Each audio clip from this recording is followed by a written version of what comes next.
नमस्कार, मैं हूं शरद द्विवेदी और बहुत स्वागत है आपका उस खास पेशकश में जिसका नाम है आज का मुद्दा। आज का मुद्दा यानी क्या चर्चा में है, सियासत में क्या जेर बहस है। और सियासत में जो जेर बहस है जनाब, वो ये है कि ये रहा हमारा मुद्दा। तो उधर से दूसरे साहब जो हैं, बड़े मियाँ छोटे मियाँ बोल के मैं कोई जोखिम नहीं उठाऊंगा। दोनों अच्छे खासे पहलवान हैं, सियासत के मजबूत और बड़े दमदार पहलवान हैं। एक का नाम है भारतीय जनता पार्टी और एक का नाम है कांग्रेस। तो भारतीय जनता पार्टी की तरफ से जहां एक सीनियर और मध्य प्रदेश में चुनावी जिम्मेदारियों के लिहाज से बेहद अहम सियासतदां मुरलीधर राव जी का एक बड़ा ही ट्वीट राजनीतिक गलियारों में चर्चा का विषय है कि अब राजशाही या परिक्रमाशाही से भला नहीं होगा। भला होगा तो कैसे होगा? तो भला होगा सेवा शाही के जरिए। यानी अगर आप सेवा करेंगे तो मेवा मिलेगा और सेवा नहीं करेंगे तो कछु नहीं मिलना है सर। कोई चांस ही नहीं है मिलने का कुछ। यह बात हो गई बीजेपी की। कांग्रेस कहां पीछे रहने वाली थी। उनकी वचन पत्र सलाहकार समिति की बैठक हुई जिसमें तमाम दिग्गज नेता बैठे और ऐसे दिग्गज नेता जो ये मानते हैं कि एक एक सलाह घोषणा पत्र के लिए बहुत सोच विचार कर दी जाएगी। दोनों ही राजनीतिक अखाड़े के मध्य प्रदेश के दो ही पहलवान हैं सर, जिसको हिंदी में बोलते हैं द्विदलीय राजनीति और अंग्रेजी में बोलते हैं सर बाइपोलर पॉलिटिक्स। यानी मध्य प्रदेश एक ऐसा राज्य है जहां दो ही दलों की भिड़ंत चुनावी राजनीति में 1956 से लेकर 2022 तक के राजनीतिक अखाड़े में होती रही है। और अब चुनाव में करीब करीब 15 महीने का समय बचा है। तो इस 15 महीने के समय में यह तय मानिए कि ये दोनों ही राजनीति के मजबूत पहलवान अपनी तैयारियों में कोई कसर नहीं छोड़ रहे हैं। और यही वजह है कि बहुत ही दिलचस्प मंजर 2023 के चुनाव में हमें देखने को मिलेगा। आज का मुद्दा में हम इसी अहम विषय पर बात करेंगे। मेरी कमेंट्री लंबी हो गई हो और कुछ ज़्यादा एनर्जी दिखाने की कोशिश की हो तो क्षमा कर लीजिएगा सर, माफ़ कर दीजिएगा। हमारे साथ जो मेहमान हैं उनसे रूबरू हो लीजिए, उनसे वाकिफ़ हो लीजिए। मेरे साथ भोपाल स्टूडियो में हैं बड़े आलिम फाजिल काबिल कांग्रेस के युवा नेता और प्रवक्ता मिथुन अहिरवार साहब मेरे साथ हैं। बड़े पढ़े लिखे हैं साहब। आर्टिफिशियल इंटेलिजेंस और इन तमाम चीज़ों पर इन्होंने बड़ा संजीदगी से काम किया है और इतने पढ़े लिखे लोगों के साथ बैठकर अच्छा लगता है। और इसी तरह की टक्कर उधर से है, उमेश शर्मा जी हैं, प्रवक्ता हैं भारतीय जनता पार्टी के। भाषा बड़ी प्रवाहमयी है। कई बार आक्रोश की तरफ वो जाते हैं, लेकिन जाते हैं तो कोई वजह होगी। अब ये उनका मन जानता होगा और उनकी चिंतन धारा जानती होगी। मैं उसको उचित अनुचित के दायरे में नहीं बांधूंगा, ये उनका अधिकार है। लेकिन उनकी सुंदर मुस्कुराहट और उनकी निश्चल आंखें बहुत कुछ कह जाती हैं। तो वो अगर उसी रूप में रहेंगे तो बहुत सुंदर रहेगा। उनको प्रणाम है, कोई दबाव डालने की कोशिश नहीं है सर। बहुत स्वागत उमेश जी आपका भी, भारतीय जनता पार्टी के सीनियर लीडर और स्पोक्स पर्सन। मालवा की माटी के एक ज़बरदस्त लिखाड़ और ऐसे पत्रकारिता के मैदान के पहलवान हमारे साथ हैं जिनकी कलम ने एक समय अच्छे अच्छे लोगों में सेहरन पैदा की है। जय नागड़ा साहब मेरे साथ हैं। आज माफ़ कीजिएगा, मैं कुछ अलग अंदाज में परिचय दे रहा हूँ। कुछ ऊंचा नीचा हो जाए सर, भूल चूक लेनी देनी तो माफ़ कीजिएगा।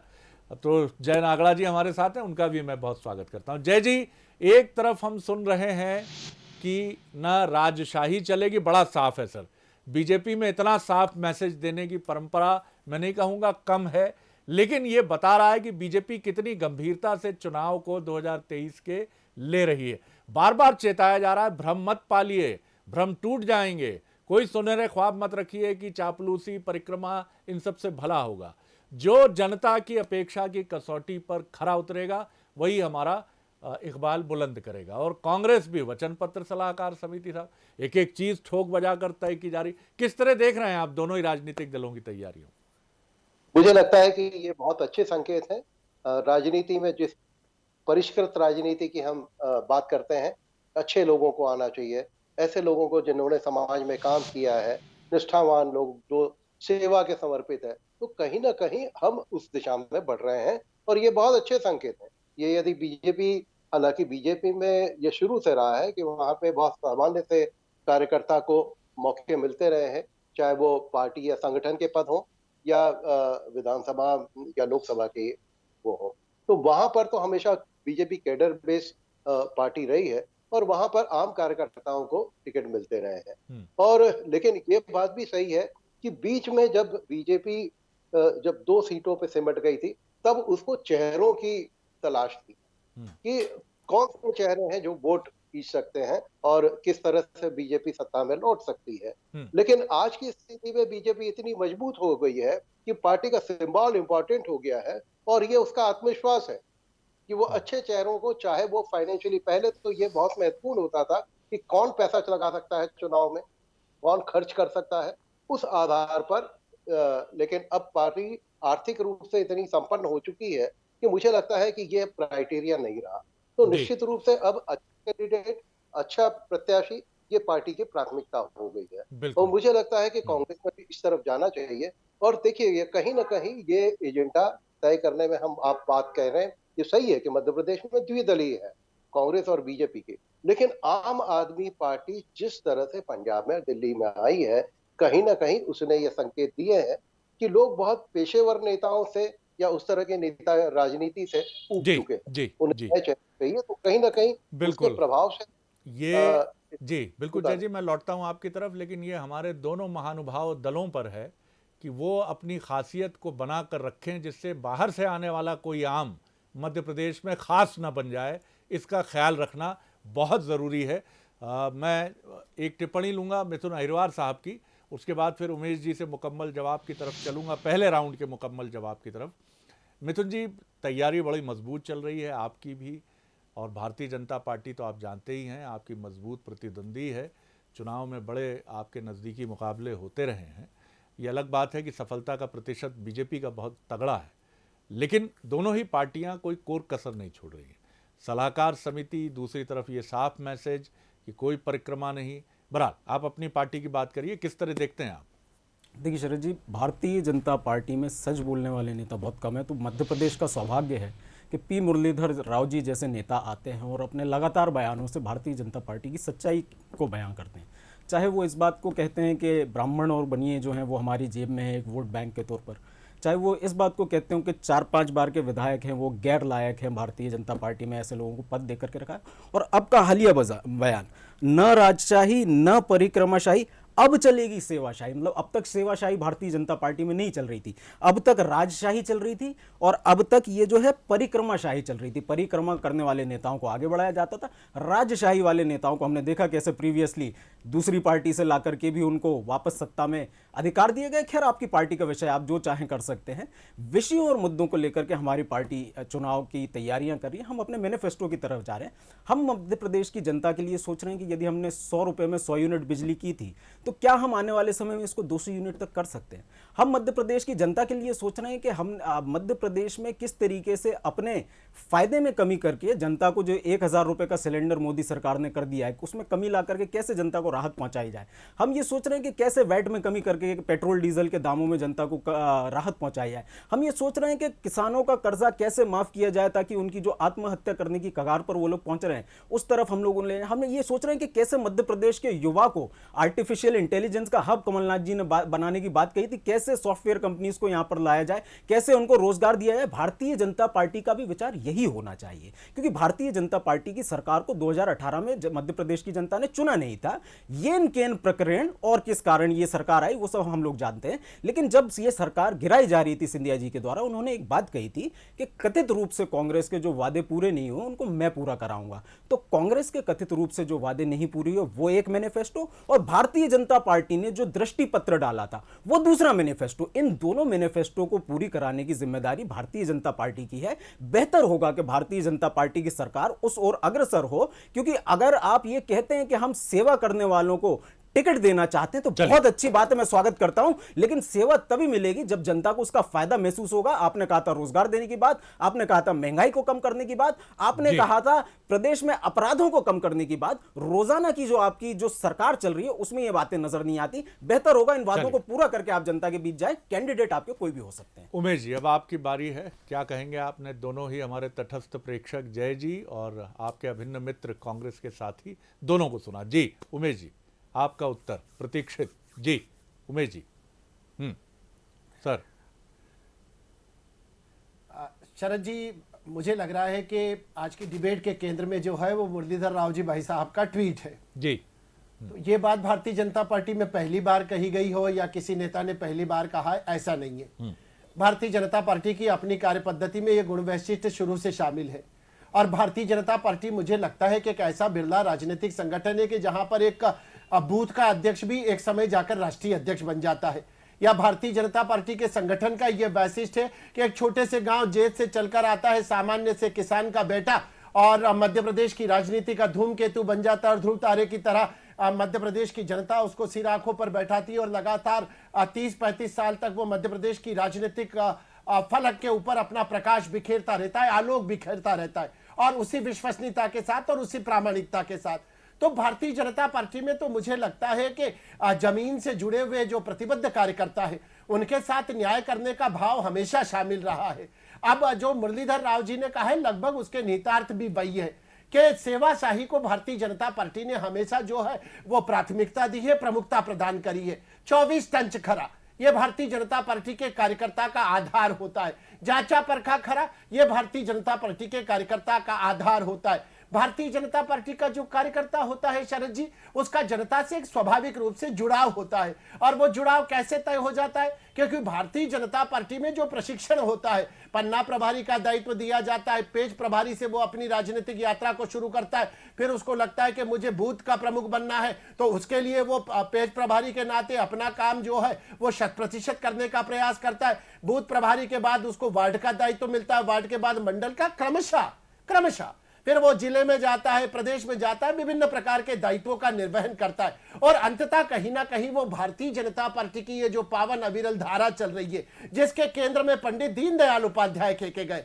जो आज मुरलीधर राव जी ने कहा है, ये तो हमारे संस्थापना के समय दीनदयाल उपाध्याय जी ने निरूपित कर दिया था। उन्होंने तो ग्वालियर के अधिवेशन में इसके बारे में लगातार 3 दिनों तक कहा था। एकात्म मानव दर्शन का जो गुण वैशिष्ट है वो एकात्म मानववाद का गुण वैशिष्ट अंत्योदय पर केंद्रित है। तो अंतिम व्यक्ति का उदय हो और अंतिम व्यक्ति समाज की मुख्य धारा में आए। तो जब ये अंतिम व्यक्ति समाज की मुख्य धारा में आता है तो इसको राजनीतिक कार्यकर्ता से भी जोड़ा कर देखा जाता है कि जो कार्यकर्ता जो है समाज की अंतिम धारा में बैठा। तुलसी सिलावट जी एक उदाहरण के लिए सब्जी बेचा करते थे एक समय, आज भारतीय जनता पार्टी में आए। या भारतीय जनता पार्टी में अमित शाह जी है, वो स्वयं कहते हैं कि मैंने बूथ अध्यक्ष के रूप में भी अपनी जीवन की यात्रा को प्रारंभ कराया। शिवराज जी हमारे पास एक बिल्ले उदाहरण है, बीडी शर्मा जी हमारे पास एक बिल्ले उदाहरण है। तो भारतीय जनता पार्टी में तो इस प्रकार के कार्यकर्ताओं को अवसर दिया जाता है। आपसे जानना चाहूंगा, मेरा छोटा सा प्रश्न ये है कि मुरलीधर राव जी निश्चित तौर पर विद्वान और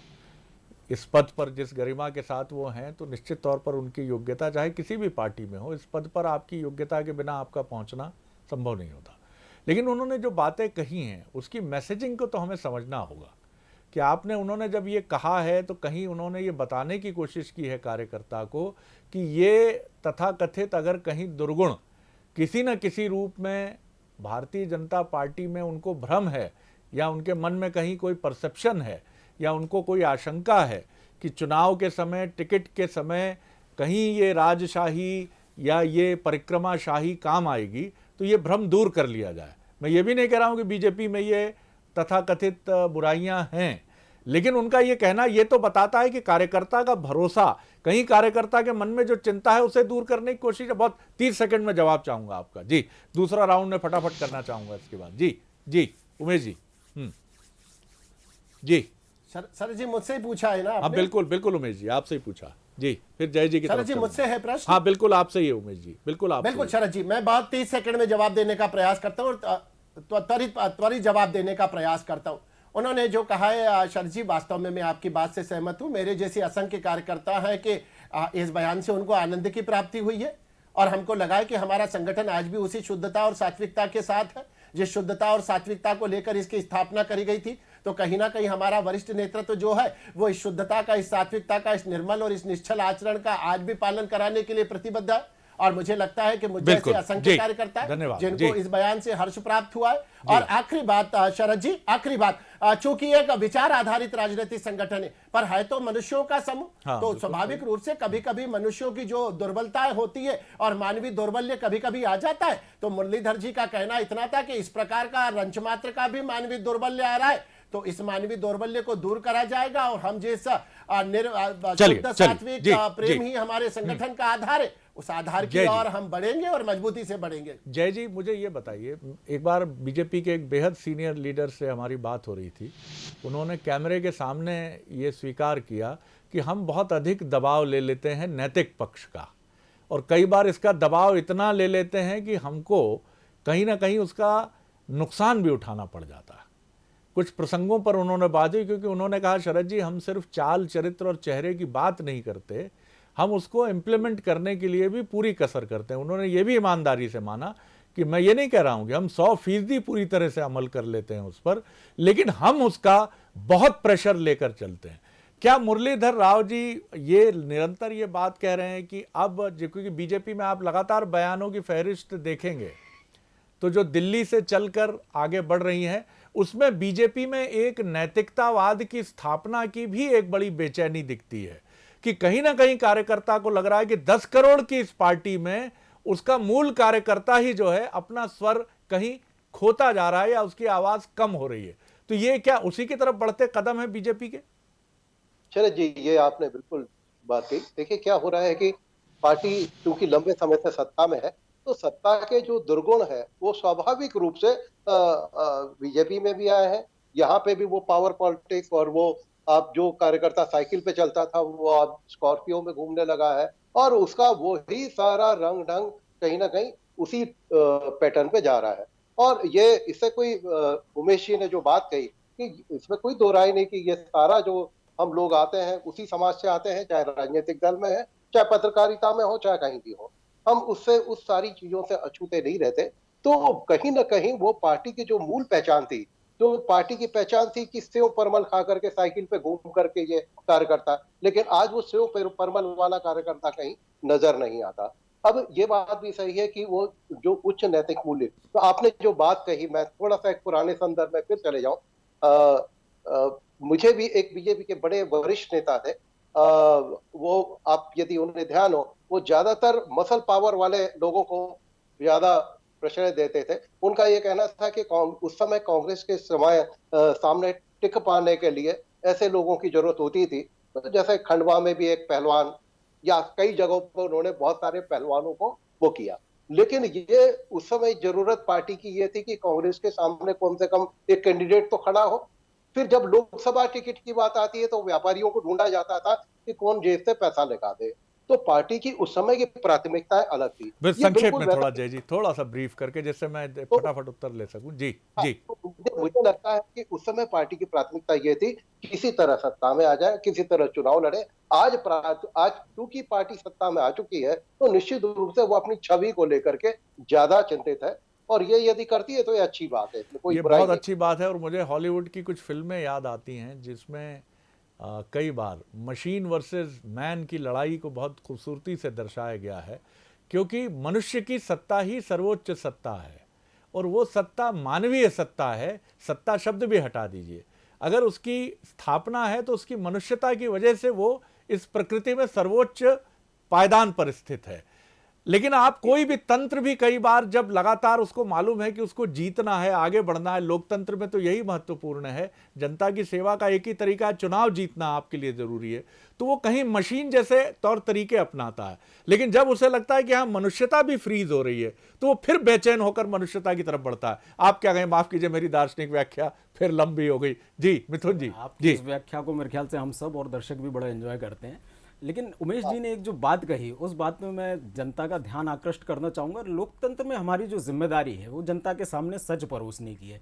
उमेश जी की पार्टी वो जो चाहे वो कर सकते हैं, अपनी नीतियां बना सकते हैं, उसके आधार पर काम कर सकते हैं, लेकिन समय समय पर भाजपा की सच्चाई जनता के सामने आनी चाहिए। उमेश जी ने कितनी खूबसूरती से कहा कि जब पार्टी की स्थापना हो रही थी उस समय कहा था कि अब राजशाही नहीं चलेगी, अब ये जो परिक्रमाशाही है वो नहीं चलेगी। आज 42 साल बाद फिर मुरलीधर राव जी को कहना पड़ रहा है कि अब ये सब नहीं चलेगा। मतलब अब तक तो होता आया है ना। दूसरी बात मैं कहना चाहता हूं, जैत से आए हुए धूमकेतु शिवराज सिंह चौहान जी, यदि उमेश जी के शब्दों में कहा जाए तो उनको तो मान लिया कि वो तो जननेता हो गए, इसी कारण मुख्यमंत्री भी बन गए, लेकिन क्या कार्तिकेय चौहान जी आज कोई आंदोलन करते दिख रहे हैं? क्या उनका नाम किसी फहरिस्त में शामिल होगा? क्या सुकर्ण मिश्रा जी आज कोई आंदोलन कर रहे हैं? मेरा निवेदन केवल इतना है कि भारतीय जनता पार्टी के लोग जब भी कांग्रेस की बात आती है टिकट को लेकर के, तो कभी परिवारवाद और दूसरी बातों को लेकर के जरूर विषय रखते हैं, लेकिन क्या भारतीय जनता पार्टी की अब जब दूसरी पीढ़ी आ गई है, तो हमने देखा ना कि आकाश विजयवर्गीय जी को आपने टिकट दिया, हमने देखा ना कि 100% टंचमाल 24 कैरेट गोल्ड के जो इनके कार्यकर्ता निर्वाचित होकर के आते हैं, उनके लिए प्रज्ञा सिंह जी के लिए प्रधानमंत्री जी कहते हैं कि मैं उन्हें दिल से माफ नहीं करता हूं।